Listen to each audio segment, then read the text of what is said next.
Comment expliquer le fait que ce soit les pays scandinaves qui sont considérés comme les bons élèves? Alors, parce que ils ont commencé plus tôt que nous, tout simplement. Les pays scandinaves, ça fait déjà quelques décennies qu'ils ont compris l'urgence environnementale et la nécessité d'aller vers un modèle moins dépendant des énergies fossiles, hein, puisque c'est de ça qu'on parle. Et donc, le Danemark, Suède par exemple, voilà, très tôt ont engagé des réflexions et se sont dotés d'outils pour faire cette transition énergétique. Donc voilà, raison historique.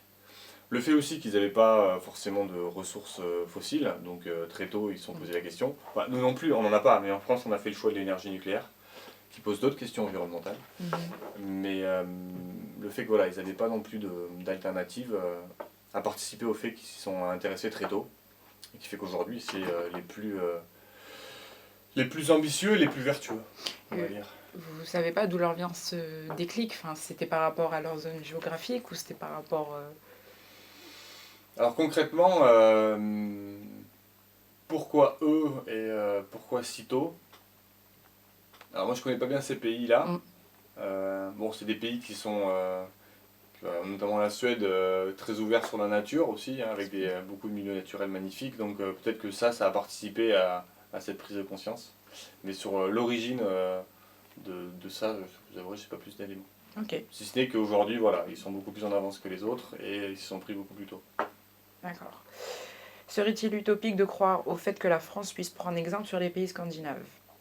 Non, non, pas du tout. Au contraire, il faut qu'on puisse utiliser et prendre exemple sur les bonnes choses qui sont réalisées ailleurs. Donc évidemment.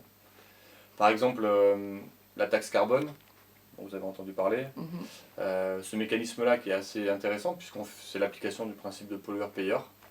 Quelqu'un qui pollue, on le fait payer, donc ça permet de faire évoluer son comportement. Et puis l'argent qui est récupéré, elle peut financer les alternatives. Nous, on a une ébauche de taxe carbone en France. En Suède, par exemple, ou encore au Danemark, mais la Suède, ils l'ont appliqué, ça fait déjà quelques années, avec des valeurs attribuées au carbone très très fortes.